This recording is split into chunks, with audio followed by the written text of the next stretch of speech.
K&A Custom Crafts on Facebook.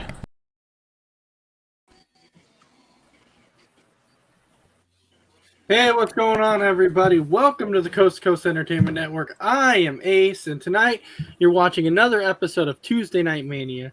So before we go ahead and get to it, let me introduce to you the gentlemen that I have with me tonight, my co-hosts for this evening. We'll go ahead and we'll start out with who wears a bald head better than anybody. That's right, Mr. Big B. How you doing tonight? Hey, doing good. Always glad to join the show and talk wrestling. All right, and then of course, our fearless leader, the man who makes the topics for the show. Let's welcome him, is Mr. William Hudson. How he's doing tonight, my man? Doing great, man. What's up, guys? Hope everybody's doing good. Glad everybody's here. We missed it last week. Everybody had a lot going on, but glad to be back. What a great night, and humongous shout out to all the Coast to Coast Entertainment Network folks and all the Top Rope Collectibles folks, Tag Team Champs Wrestling Collectibles folks. So glad to talk some wrestling. Absolutely. And then, of course, we have to go with his entrance, the Joe. How are you doing tonight, my man? I'm doing good tonight, guys. How you guys doing? Oh, not too bad. Hanging in there, having a fantastic night so far. So, as we know, we always start out with the little recap of AEW, and this is Joe's part here. So, Joe, go ahead and give us a little bit of recap of AEW. Honestly, I still haven't watched AEW from last week. I just read the results. but from what I see, there's not a whole lot going on. They were getting ready to go into their big pay-per-view this past weekend. The big announcement came from Tony Khan saying that he has purchased ROH. And even with that, the ratings were down. So nothing really exciting to drive home the pay-per-view, but they had a great pay-per-view overall. A sellout crowd, I guess, is what they're saying. So congrats for them on that. They've signed a couple more talent.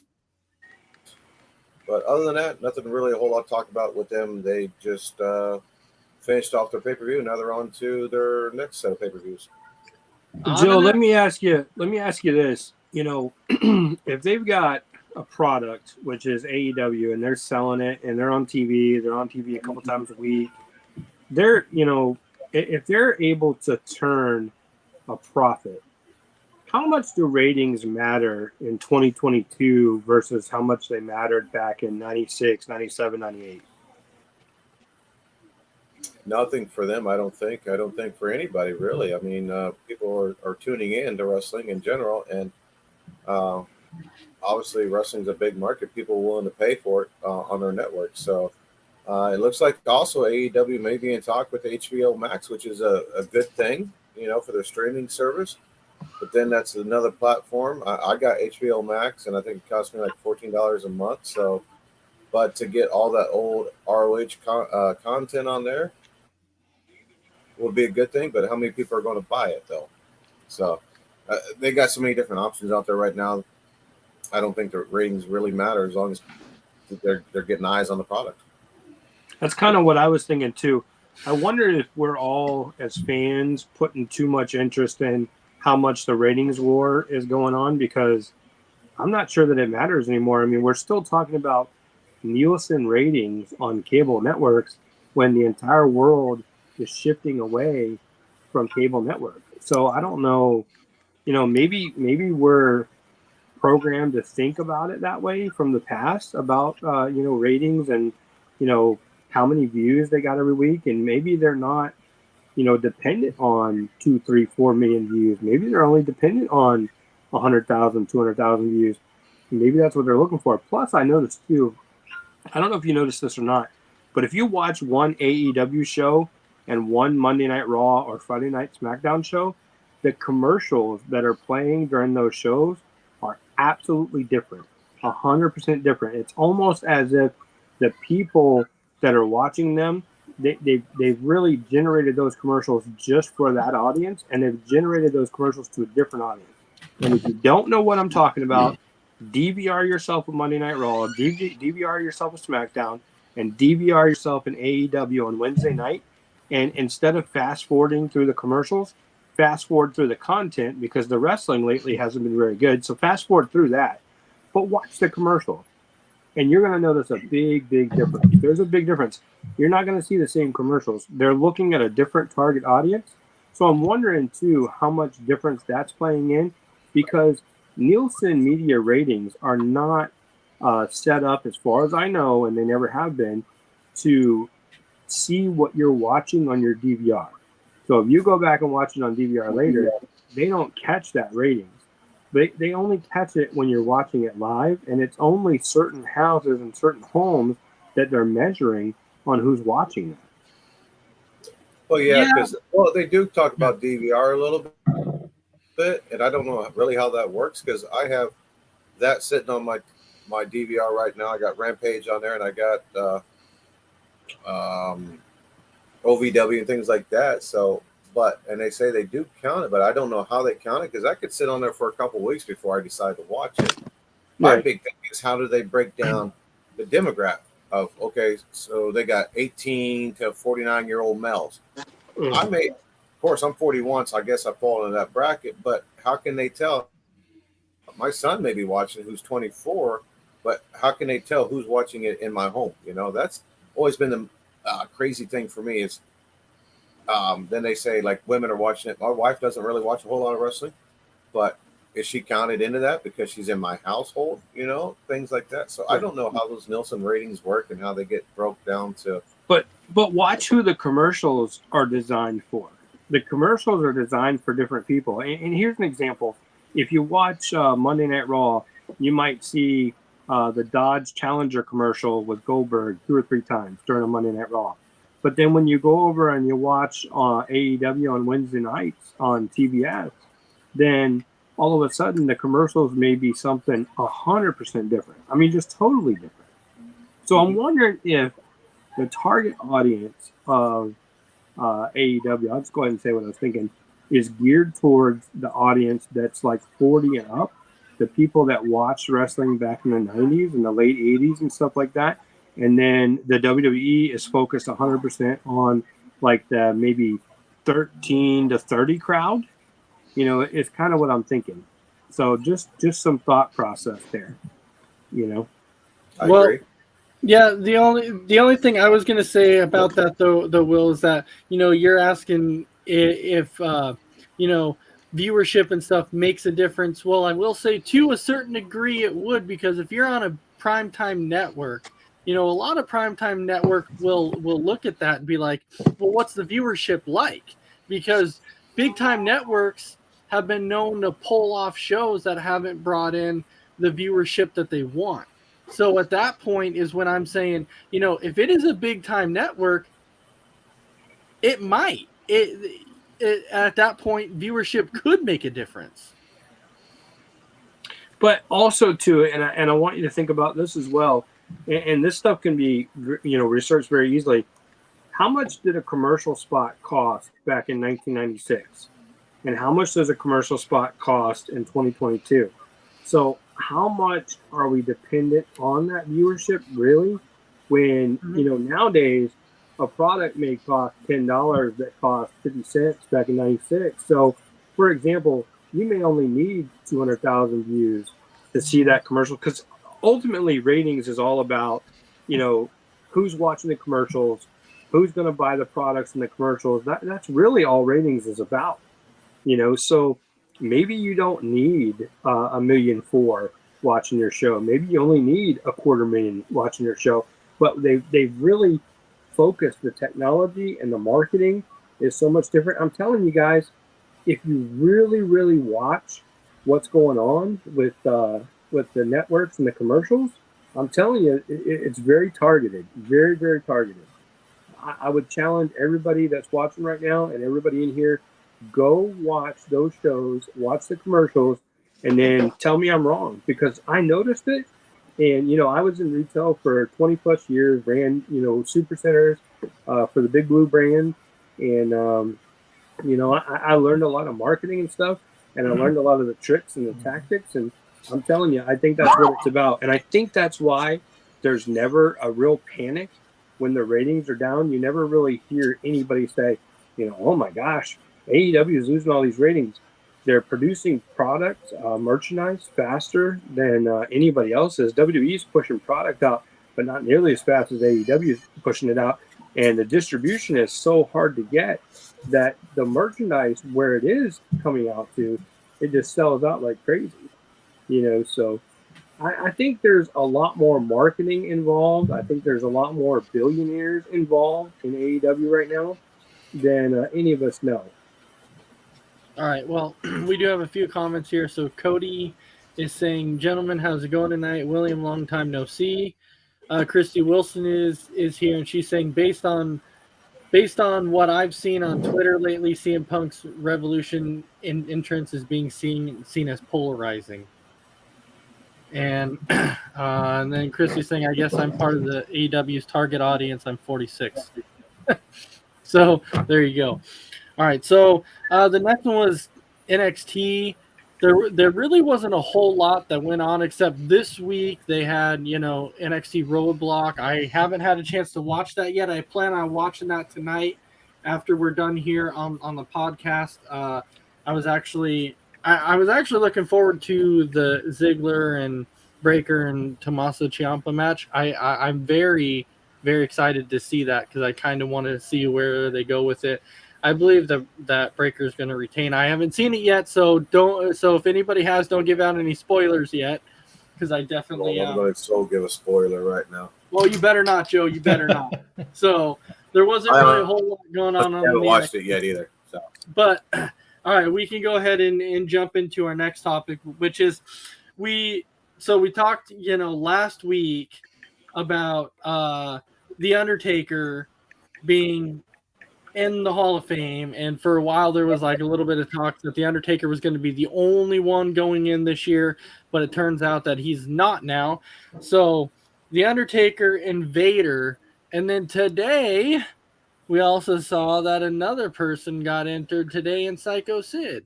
So with 3 people that are getting entered in there, we can go ahead and kind of give our thoughts on the announcements of the Hall of Fame. We all definitely agree that without a doubt, Taker's a great choice for it. Absolutely great choice. Vader, absolutely great choice. There's mixed reactions, however, with the second. So there's definitely mixed reactions with that. So Big B, I'll start out with you. What's your thoughts on this Hall of Fame announcement? Like you said, Taker for sure. Vader, I'm for. Sid Vicious, I'm kind of on the fence on. Because of what Will was talking about behind the scenes. Plus, I wasn't too big of a fan of his. I didn't really hate him. I didn't really care for him, but for being a big guy back in the day, I mean, yeah, he did some good stuff in the ring, but definitely like the Taker, Vader. Rumors I saw the Steiners might get in, Demolition possibly. So we'll see where it goes. But right now, I'm happy with 2 of the 3 for sure. All right, Will, how about you?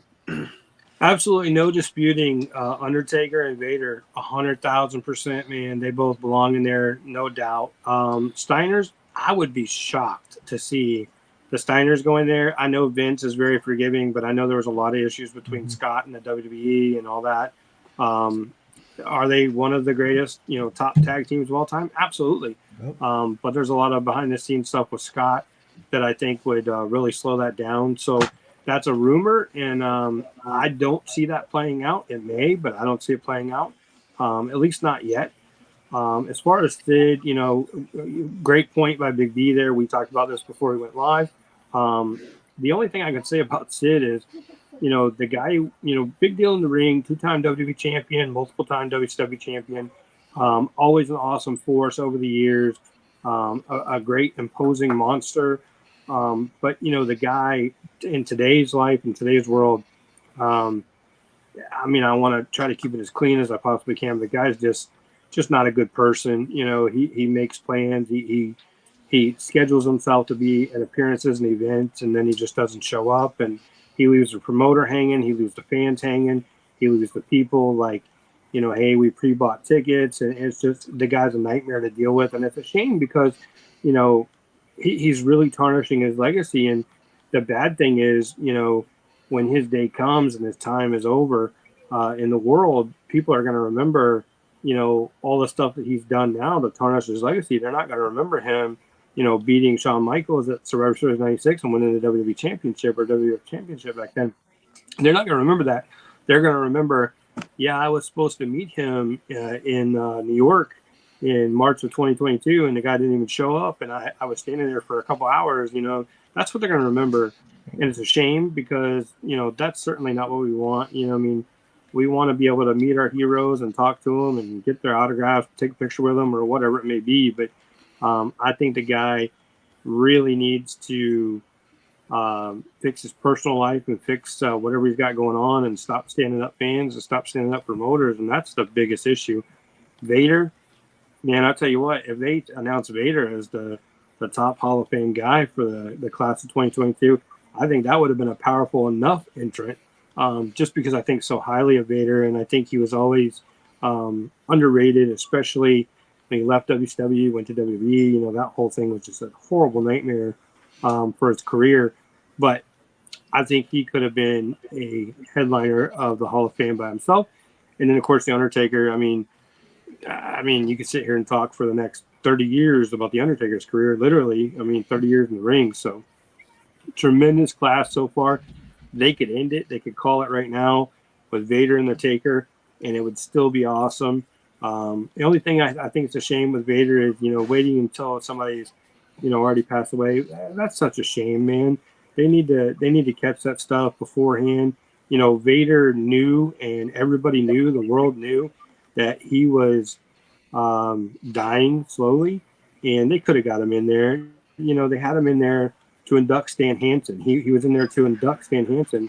He could have easily been in the same class or the following year's class before he passed away. So I think it's terrible that they waited until that. As far as Demolition, absolutely belong in the Hall of Fame. No doubt about it. Another awesome tag team. Are they the same caliber as the Steiners? I don't know. Maybe not. Are they the same caliber as Legion of Doom? No.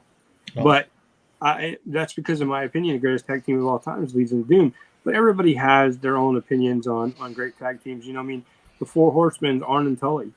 Those were a tremendous tag team. The Hart Foundation, the Bulldogs, all those guys. It's just a shame that Demolition isn't already in. But again, a lot of stuff behind the scenes. There was some lawsuits about some head injuries and some other things like that prevented those guys from getting in there. So that's it's good to see if they get in there. Honestly, I would believe that Demolition would get in there before the Steiners, not because they were a better tag team than the Steiners, but because I think there'd be more forgiveness for Demolition than there would be for the Steiners. All right, so we do have some comments that are rolling in here. Todd Strickland saying NXT was excellent tonight. It's been my favorite show for the last few weeks. It hasn't been horrible, and I'm definitely excited about seeing it tonight. So I can't wait to see that. And then Cody saying, I swear I saw something saying The Miz was an inductee. No, The Miz is not an inductee this year, not even close. Maybe the Miz was saying that, but but no, he's not going in. And then Tito Prez saying, is this the year Victoria gets the Hall of Fame? I think that's what he meant to say, was gets in the Hall of Fame. She should. She deserves it. Absolutely deserves it. Great career. It very well could be. So, Joe, now I'm going to turn it over to you. The 3 inductees to the Hall of Fame so far, your thoughts? 2 of them, Vader and Taker, no question about it. I'm still on the borderline with Sid, just because he didn't have the best work rate or anything like that. He really didn't take fire until he went to WWE there. Because for the longest time, the insiders knew that he was notable for that stabbing incident with Arn Anderson, and he screwed himself out of a WCW title at Starrcade, which we've covered here on the show. That's where Ric Flair won it, his retirement match if he lost, and probably gave Vader one of his best matches of his career in North America up to Shawn Michaels. So Sid, I'm kind of on the borderline. I feel like right now WWE is just trying to push guys into the Hall of Fame, just to get eyes on there. I've heard today too that a lot of them that they do induct, since it's only going to be a 90-minute show, they're going to do like a video monologue of them, so they won't even be in attendance. They'll probably be at home, or they've shot a video somewhere thanking the crowd, like we've seen in COVID era. God, I hope not. So, God, I hope not. well, that's one of the talks is like they will induct saw- more, but they won't saw be it. there. I saw it. I read it. But you know what? I think Steiner a couple years ago, you know what, though? A couple years ago, they did it that way where they had like 10 or 12 different people that they inducted in like a little tiny music video thing they did. And that was terrible. Absolutely terrible, man. You know, Well, remember they got in trouble with that one because they pronounced they showed the wrong name for the wrestler, and the family came out and said, "No, this is." So whoever does that video, they best get their stuff straight because somebody's gonna nail them on it. They need to stick to their 5 or 6 or whatever it is they're going to do. Their celebrity wing, their female, and their talent. They need to stick to that. It needs to be in person. It doesn't need to be by a video and all that. You know, I mean, I just saw a highlight of, and I'm sure I'm going to say this wrong. I want to say it was the Country Music Awards or whatever. You know, I don't know the name of it, but where the Entertainer of the Year won and accepted the award via satellite. You know what I mean? Yeah. That was last night, and that was Miranda Lambert winning it, and she was overseas. That's awful. But that's awful. The crowd was I mean, completely crazy that she even won it. But how are you gonna win what is considered, and I could be wrong, but what is considered to be the biggest award of your industry, and you're gonna accept it via satellite? I mean, that doesn't make sense to me. That's like winning the world championship, you know, in wrestling, or winning the Super Bowl via satellite.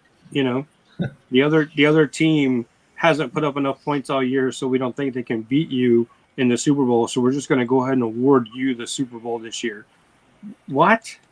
You know, I mean, think about that. You know, that doesn't make any sense. So I hope not. You know, that would be terrible. And that's not what any fan wants, whether it's a 10-year-old kid or a 40-year-old guy or a 67-year-old guy. Nobody wants to see that. We want to see them get up there. I've attended Hall of Fames, and honestly, man, I've enjoyed attending Hall of Fames more than I've enjoyed some of the WrestleManias that I've been to, just because it's so emotional, it's so cool, and, you know, people say, well, it's not real. It's not a real Hall of Fame. It's all scripted. Maybe, but to them, it's real, and it's their recognition for all the time they spent on the road and all the time they spent away from their families, and it is super cool. So that's my thoughts on it. Sorry to interrupt you, Joe. No, you're fine. And Tito was asking about Bautista in 2020, and Bautista was supposed to go in, but with COVID and everything, he decided not to go in. He took himself out of it, and WWE is going to put him in at some point in time, I think, once he can actually physically get there to do it. So maybe next year in California he'll get in. Maybe that'll be the year that he goes in with The Rock. Yeah, maybe. California, who knows? But yeah, Bautista was supposed to go in 2020, but with COVID and everything, he pulled out. Yeah, Joe, I was gonna say don't forget when you talk about Psycho Sid and the famous, you know, stabbing incident. I was gonna say don't forget though. There's one other thing that always pops into my mind when I hear Psycho Sid, and that was when he jumped off the top rope and he snapped his leg. Oh yeah. You know, and he like snaps. That is another moment that always pops up in my mind that I'm like, yeah. Wasn't that against Vader? Ring that night, just looking down at it, and you're just kind of looking at it, laying there, and he's like looking at it, looking at the referee, going, what should I do?" It was a fatal 4-way match. Big B. Okay. Yeah. With Scott Steiner, Jeff Jarrett, and Road Warrior Animal, I believe. Yeah, and he just happened to jump off the top rope. That was rope. their final pay-per-view in Indianapolis. It was a Sin pay-per-view. That was the really dying days of WCW. Yeah, Jump off the top 2001. rope, and watch it on YouTube, Big B. It'll show his leg snapping too. Oh, I've seen it. Yeah. Yeah, he definitely watch it again. Watch it again. You can never see a leg snap too many times. Network. He's definitely a guy that probably shouldn't have been on the top rope in the first place. So he said he didn't want to do it, but he was told to do it. But I think when you're like 6'7", 6'9", whatever, I'm pretty sure you have the you probably can say you don't want to do something, and nobody's really going to tell you that you can't. that you should do it. Well, yeah, and now it shows you Even why he the- didn't want to do it, and now it's showing you maybe he shouldn't have done it. But Even the I still look even forward the to the still Hall of Fame. photo I just saw still creeps me out. so we can go ahead and jump into our next topic, which is, we'll talk about, some kind of WrestleMania updates that we have coming on. We talked about the main events last time with Roman Reigns and Brock Lesnar, and then Becky Lynch and be Is Ace frozen there, guys? Must be. Ace Bros, I'm live. Yeah, I am too. So, Will, what did you hear about the latest matches for WrestleMania coming up? Well, one thing I I'm saw back. that was Okay. really cool was, Edge and AJ, they're going to make Edge the bad guy and try to turn AJ face for that whole feud. And, man, I think they missed a humongous opportunity by not making that a WWE Championship match, because we've called that here multiple weeks in a row, multiple times in a row, that, that match, you just add a little more fuel to that fire, make it for the WWE title. You don't need Brock and Reigns for the, the double belts. And I put that in the itinerary tonight was, talking about possibly unifying the titles or having two champions or whatever. You don't even neither one of them needs a belt.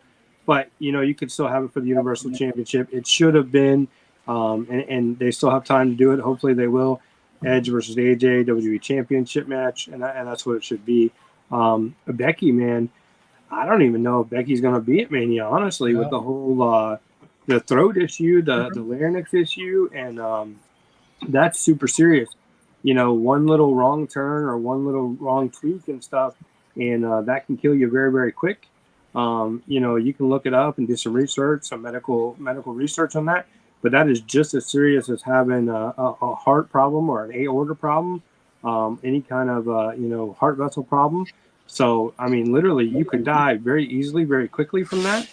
And I kind of think there's an opportunity or a possibility that Becky may end up missing WrestleMania this year.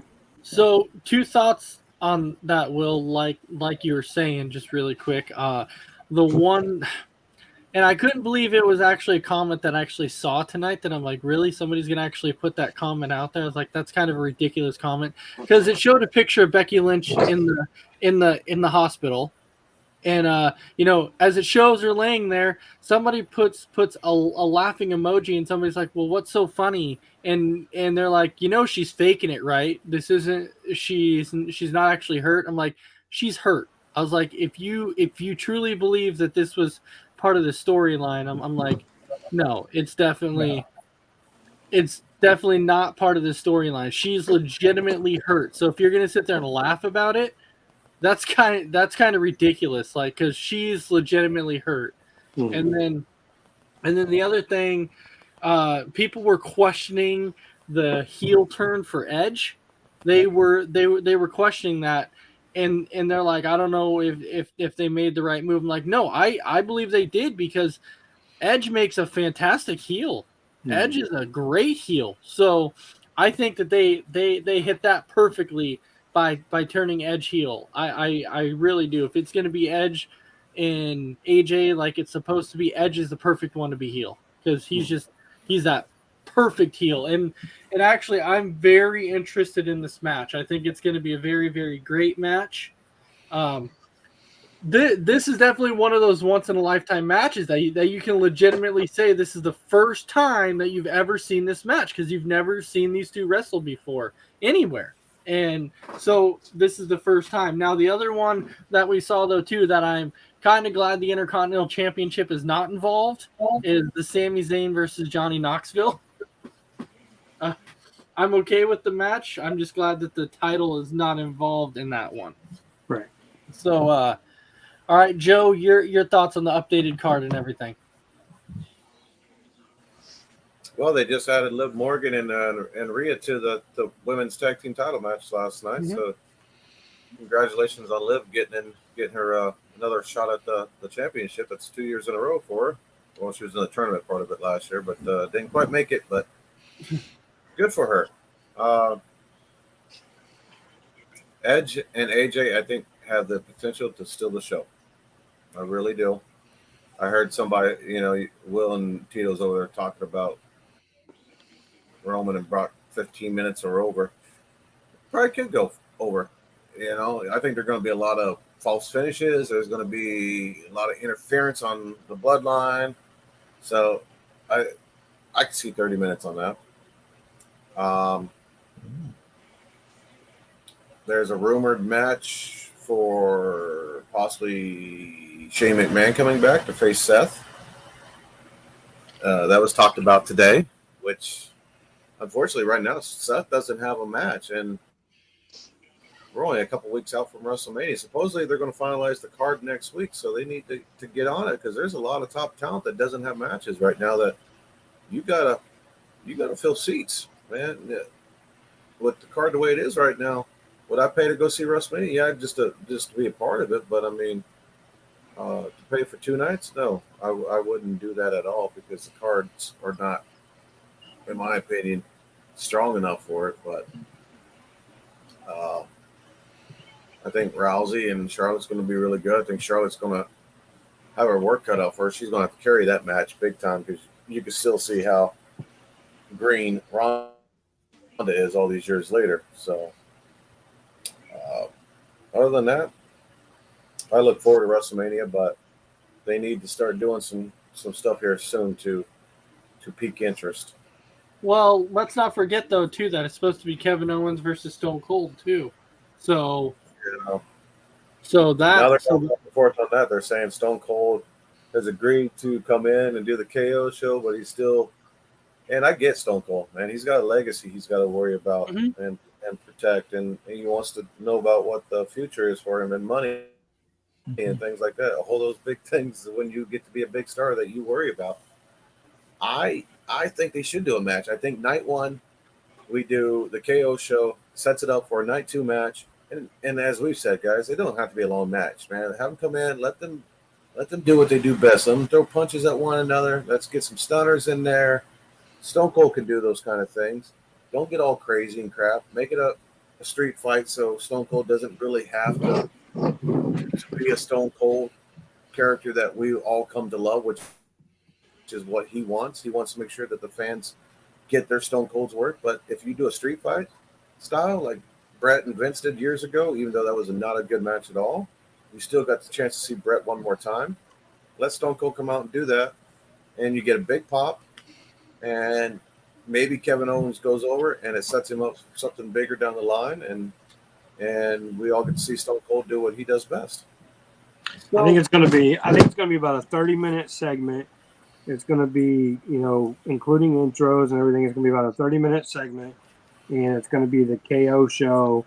And then Austin's going to come out there, talk some smack, stun some folks, and that's going to be it. It's not going to be a bell-to-bell match. It's not going to be a street fight or a one fall or anything like that. It's going to be a smack talking show.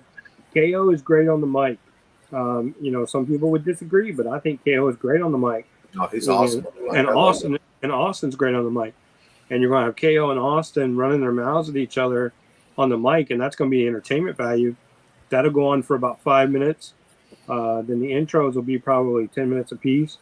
So, I mean, you're looking at 25 minutes right there. You got a 30-minute segment right there, probably for night 1 of WrestleMania, I would imagine, to get enough people into the booth or into the seats for night 1. You're going to see that. Night 2, of course, will be Reigns, Lesnar. That'll get your butts in the seats there. But it's not going to be a match. It's not going to be, a street fight. It's not going to be a leather strap match. It's not going to be anything like that. I think it's going to be the KO show. They can do it right. Both of those guys can do it right. KO should have a world championship on him. The guy does a great job in the ring, does a great job on the microphone, and that's exactly what you want in a world champion. So yeah, maybe it sets up a KO versus Rollins match the next night, where Rollins is laughing at KO for getting stunned and things like that. Now you can book into a match the next night that people still want to see, and you still get that WrestleMania match that those two guys really wanted to have 2 years ago. Well, and then you have KO who can play that off so well where he can say, you know what, on night 1 of WrestleMania, I'm going to beat the hell out of Stone Cold, and on night 2, I'm going to beat the hell out of Seth Rollins. So, and I think that would go over extremely well, and it would really pump it up. I mean, people want to see KO. They want to see him on the mic, and they want to see him in the ring. So I think it'd be great. Yeah, so right now I'm disappointed that he doesn't have a match. I'm disappointed that Rollins doesn't have a match because both those two guys really deserve to have matches at WrestleMania. They've earned it. But Rollins is a top star. Rollins is going to get a match at WrestleMania. You know, it's all part of the play right now of, you know, oh, I guess Rollins isn't going to have anything there. You know, he's going to miss WrestleMania this year. But there's no way. You know, I mean, that'd be like saying Reigns is going to miss Mania. And after a couple years ago, you know, unless there's some sort of horrible virus out there, I don't think Reigns will ever be able to miss another one. So yeah, I think it's going to be better than Theory versus Pat McAfee. I think that's just another blowaway match. You know, it's just how about Theory versus Lesnar at that event in Madison Square Garden? Which I was actually gonna make a hot take, and the reason why I'm gonna make a hot take is because if nobody saw the ending to that Madison Square Garden thing, so my hot take is simply this. Because at the end of the Madison Square Garden match between Lesnar and Theory, when Reigns and the Usos came out and attacked Brock with the chairs and the steel steps, what happened was right as, you know, Reigns, right before he held up both belts, what did he do? He hit the rock bottom on Brock Lesnar. So to me, what it shows me is that potentially I'm throwing out a hot take right now, and I'm saying The Rock is going to show up at WrestleMania because Roman Reigns just used the rock bottom on Brock Lesnar. That could show you a potential hint that The Rock is showing up. So I'm going to say The Rock is going to show up, and he's going to end up costing Reigns the championship at WrestleMania, and Brock is going to win the belts at WrestleMania because The Rock's going to show up and help him. And he very well could. He could fly in long enough to be hidden backstage, come out there, do that, and then you got another year buildup. I'm telling you, it could very well happen. I think Reigns goes over. Now Reigns may go over by hitting the rock bottom, and then he may be out there holding both belts, talking about how he's beat everybody in the world and acknowledge him and all that. And then you may have a Rock intro and Rock come out and tell him, you know, whatever, you forgot about me, or you're not the head of the table, I am. I mean, that's possible to set up the following year, but I don't know, man. I just don't see the Rock coming out. What would be the reasoning for Rock to come out and cost him the belts? I mean, I can see the reasoning for Rock coming out and challenging him. Well, you know, you used my move or whatever, but I don't see him coming out and costing him the belts. I see Reigns going over. I think Reigns goes over Lesnar. Well, it's possible because the other way I did say it was kind of like what you said it though too, is that The Rock comes out afterwards. But right. I was flip-flopping back and forth between whether The Rock cost Roman Reigns the belt or after the match he comes out and kind of challenges Roman afterwards and talks about how, oh, you said you're the head of the table. No, I am, because I created this or whatever. So it could very well be that. But I do think in some capacity, The Rock is going to be there at WrestleMania. I do. Just by seeing that rock bottom, I think it's going to happen. And so I'm throwing out that hot take. Well, Lesnar can win both championships because they've already said they're going to unify these two titles, but they're also going to create another WWE championship. So why would you unify two titles and then create another freaking WWE championship to have the same thing happen again? That's mind-boggling to me. That's the stupidest unify thing. the belts. Don't unify the belts. Leave them alone. And Lesnar, don't but forget. That's their plan. What they've been talking about is unifying and creating another WWE championship belt, which is going to be the same thing as we got. It's going to be red or blue, and it's going to be with the WWE logo in the middle of it. You know, and don't forget though, Lesnar's under contract for another year, so that's why.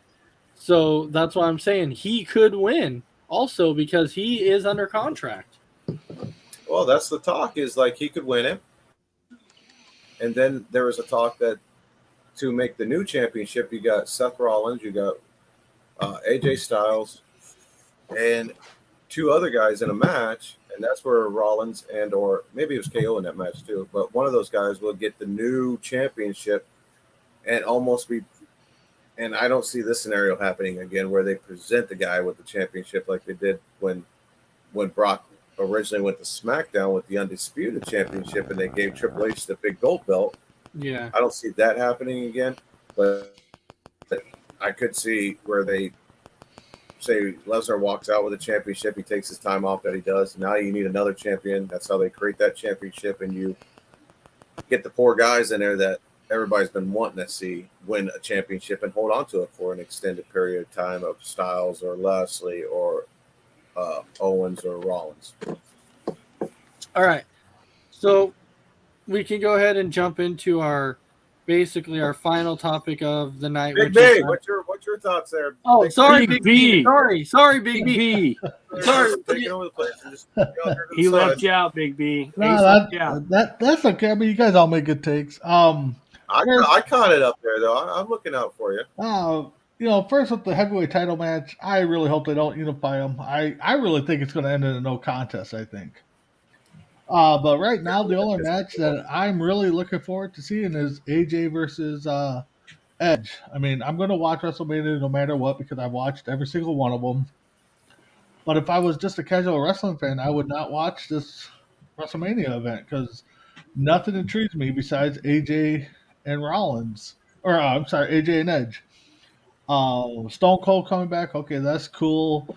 Knoxville being a part of the match, okay, that's cool. I mean, even Austin Theory, Pat McAfee, that doesn't even inspire me. I would say the Miz's tag match with the Mysterios would inspire me to watch it as my number 2 match.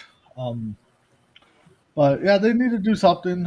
Does Austin take that Joe had? I think it's kind of a neat idea to set up for a match, either with him and Austin or KO and Rollins, like Will said. So I can see that happening.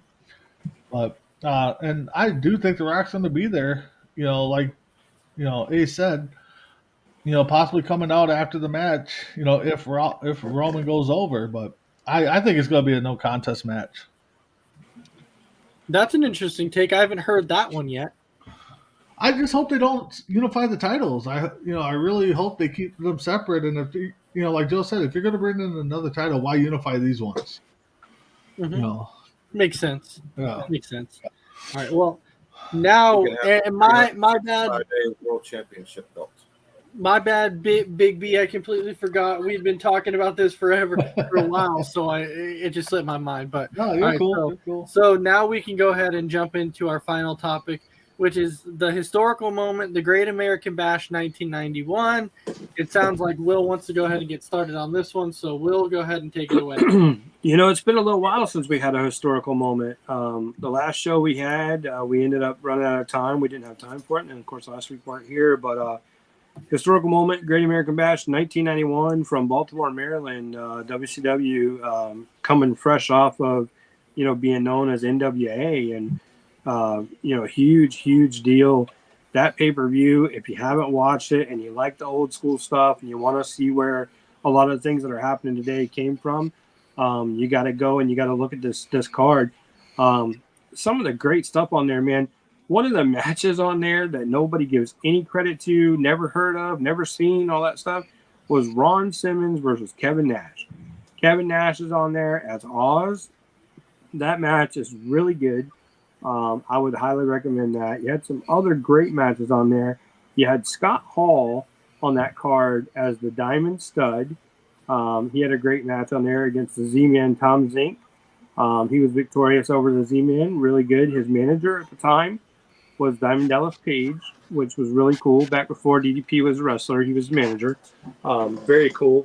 And then, of course, the main event, Lex Luger and Barry Windham for the WCW Championship, which, if you remember, Ric Flair had left WCW or NWA with the big gold belt and went to WWF.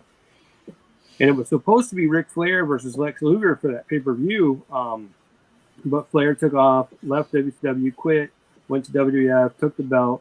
So not only did Flair not make it to that event as advertised, Barry Windham had to take his place against Lex Luger in a cage match.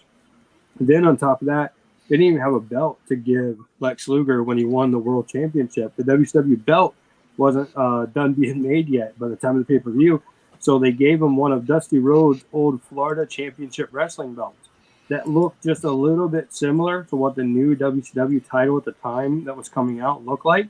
And if you watch all the camera angles, you'll see Lex kind of turn the belt and keep the belt turned inward towards him as much as he could, so the fans couldn't see it, so they wouldn't realize that he wasn't carrying that brand new WCW Championship belt. And of course, later on, very short time later, the WCW title come out, which is what we now know as the WCW 91 to 93 title, is what it's commonly referred to as. But it was actually the very first WCW World Championship. Because technically that big gold was always recognized as the NWA International or NWA World Championship. And then, after they got the WCW 91 to 93, title going, then they started calling the big gold the International World Championship, which really makes no sense, the International World Championship, but that's what they call it. Rick Rude was on that pay-per-view as well. Very cool to see Rick Rude on there.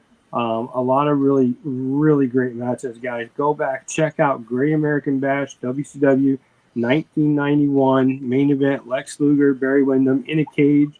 You'll see Harley Race out there helping Lex Luger win. You'll see Mr. Hughes out there as the bodyguard. Very, very cool. I know we don't have a lot of time to really deep dive into this stuff, but I'm telling you, if you want to go watch an old school pay-per-view, go watch it. All right, Joe. WCW Great American Bash 91. This was the first WCW pay-per-view under their banner after the buyout from the NWA.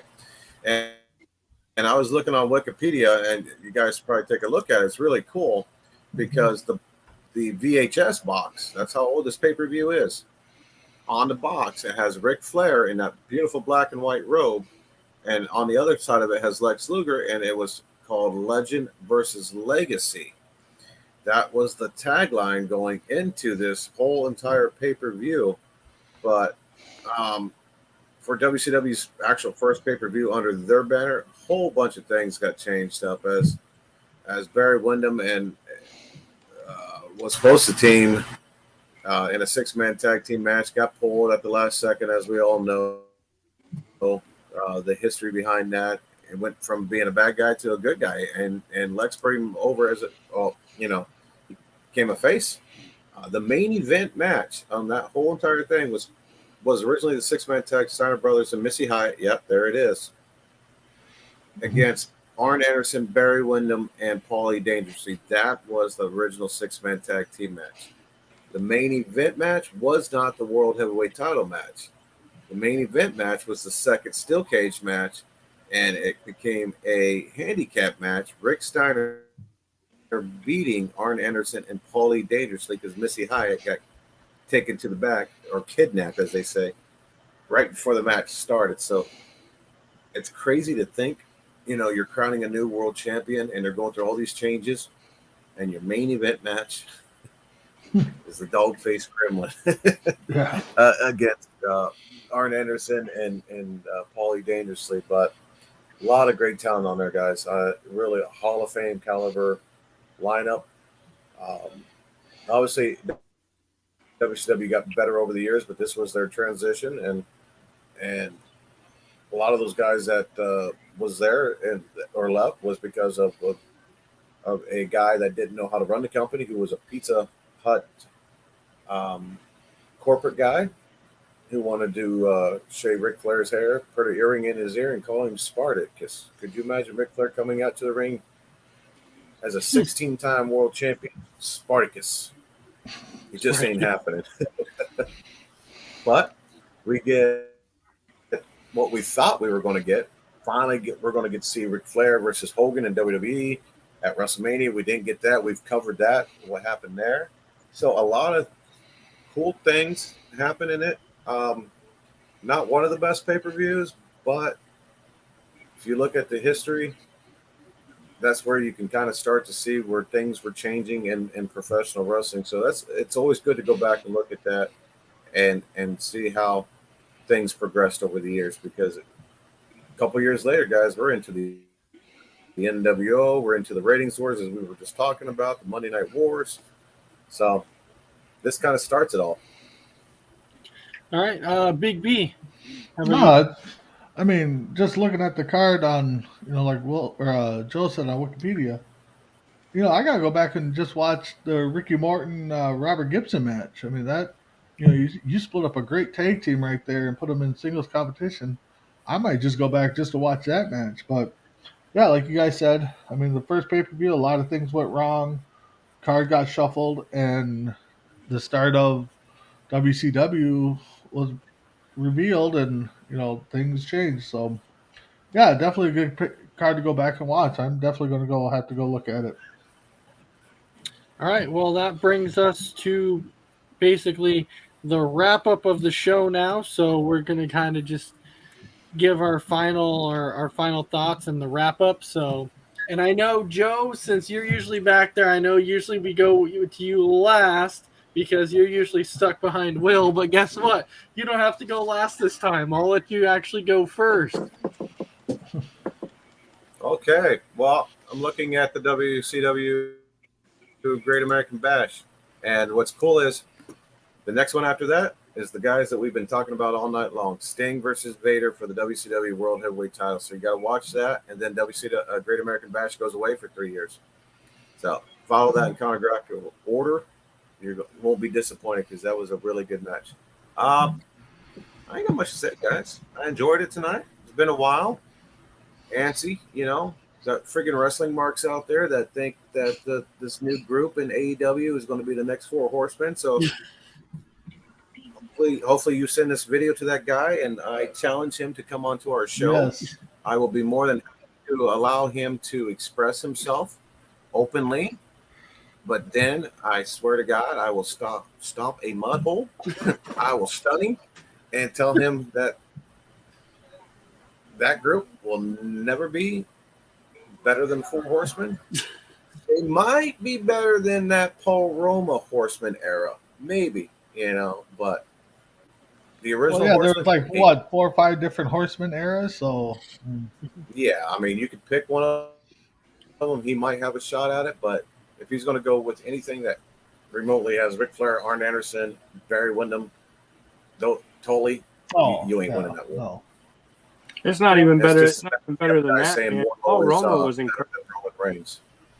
It's not even better than that. Paul Roma was incredible, man. I saw you shaking your head. Don't get me wrong, but he just was not a horseman. It's almost like saying Jeff Jarrett was a horseman. Come on. You don't remember Paul Roma and Hercules together, man? Oh, they were awesome. Oh, that tag team was phenomenal. Yeah, which the anniversary for Hercules just came up for his passing too. So yeah. What about Paul Roma? What about Paul Roma and Mr. Wonderful Paul Orndorff as Pretty Wonderful in WCW? That was a great tag team. That was a good tag team. That was an awesome tag team right there, man. Yeah. They were so believable. Yes, they were. I love that tag team. I thought that was great. Paul Roma, if you want to go back further, him and Jim Powers in the WWE is the Young Stallions. Oh, yep, that was a good one. They were on the first Survival Series when you had 20 teams on each side, and when your partner loses and the whole team gets eliminated. So you go back and watch like the 93, late 93, early 94 era. Go back and watch Pretty Wonderful versus Marcus Alexander Bagwell and Too Cold Scorpio, or later on it was Marcus Alexander Bagwell and the Patriot Del Wilkes. I was going to say the Stars of Stripes era, yes. Yeah, against Pretty Wonderful. Those were some excellent matches. Yeah. Well, now, Joe. So how dare you say something negative about Paul Roma? I didn't say nothing negative about him. I just said he shouldn't have been a horseman. So, Joe, now keep in mind with the comment you made. Now keep in mind this guy came out and said that if it doesn't pan out, if they're not better than the Four Horsemen, he said he will come on the show. And I said before we went on the show tonight, so next week he'll be on the show.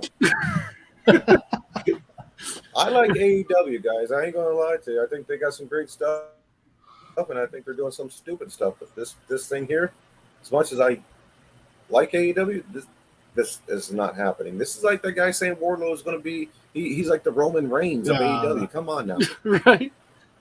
That's why I have my thing tonight. Wrestling marks are crazy because that's exactly what they are. All right. Will, recap and final thoughts for you. Recap, man. All right. So recap real quick. Pull up my hair tonight. I'm gonna be bald like Big B is by the end of the night. Recap. So Hall of Fame is going to be incredible. The headliners right there are incredible by themselves. I hope they do the right thing with the other guys, but I hope not to see Sid. Huge shout out to everybody. Thank you so much for everybody, tuning in. We got started a little late. I know there were some other things we were going to talk about, but we didn't quite make it to that. But we'll be back on next week to talk about those things. WWE, don't unify the belts. Don't do it. All you're going to do is cost somebody the opportunity to have a highlight in their career, and it's just not worth it. Don't do it. A couple more things real fast. Huge shout out to Top Rope Collectibles and all the support that I get from there. Greatest members in the world in that group. Huge shout out to Thoughts Count Anywhere, Saturday morning podcast that we listen to. Great group of guys over there. Huge shout out to Coast to Coast Entertainment Network. Really, really love it. Enjoy it. Have a great time. Huge shout out to Crispy Bacon. Behind the scenes, does a lot of work for us. Does a lot of work for all of us, and just a great all-around dude. So thank you, Chris. Huge shout out to all the guys here, Coast to Coast Entertainment Network, Dragon Viper. If you're out there listening somewhere, we miss you, buddy. And I'm looking forward to seeing you back at some point, hopefully, so we can debate some good things. And I can hear you say, I didn't care for it because I missed that. Mess Around Dave, I don't know where he's hiding at, but I hope he's doing well. He should be happy though. Riddle just won the tag team championship. That dude's hilarious. Mess Around Dave is hilarious. So, and then shout out to Big B because he doesn't get a lot of talk time because usually when he goes to talk, I end up saying something that takes like 20 minutes to say it. So shout out to Big B, even though he's here. Guys, I appreciate it. Thank you all so much. And again, check out Top Rope Collectibles, live sales, and our group. And we got a lot of great things going on over there. And pre-orders and mail-ins are open for John Morrison's upcoming signing. And if you're a member of Top Rope Collectibles, you get a discount, which is huge. So check that out. We will have John Morrison as our guest at Bird Circle Expo in Indianapolis, Indiana on April 15th. So guys, everybody loves John Morrison. Everybody loves Johnny Drip Drip. We've got figures, we've got magazines, we've got pictures, we've got drip sticks, you name it. So we got a lot of cool stuff to get signed, a lot of excitement there. So Ace, back to you. All right, Big God, B. he just cut a wrestling promo there. Big B. No, I enjoy talking wrestling, and Will kind of wrapped it all up in one big lump sum there. So I see why Joe doesn't like to follow him. So, well, yeah, just keep checking out Coast to Coast all week. We got great content, and check out Top Rope Collectibles and all their auction sites because when I tune in, I have a hard time not pulling that credit card out and buying some stuff. So, well, with that being said, you guys all have a great night. Absolutely. See, we're a great tag team. I just go in there and do my job as a wrestler, and then I tag Will in, and he goes in there and gets the big pop and pins them all and gets all the showboat. There you go. Exactly. But, we definitely do want to thank everybody for watching. It's always fun to be here and doing this podcast. Tomorrow, you can catch another episode of Sports Minute. You can watch the Bo and Joe show, and then you can also watch Holistic Health and Hot Mamas. That's also a show tomorrow night. And then Thursday, you can actually watch another episode of Kicking It with Isaiah and Ace. We're going to have some fantastic topics on that show too. Or if you just want to get some laughs on that show and listen to Isaiah's crazy takes, you can definitely listen to that one too. So with that, thank you everybody for watching. And we will catch you next week for another episode of Tuesday Night Mania. Have a good night. Good night, everybody.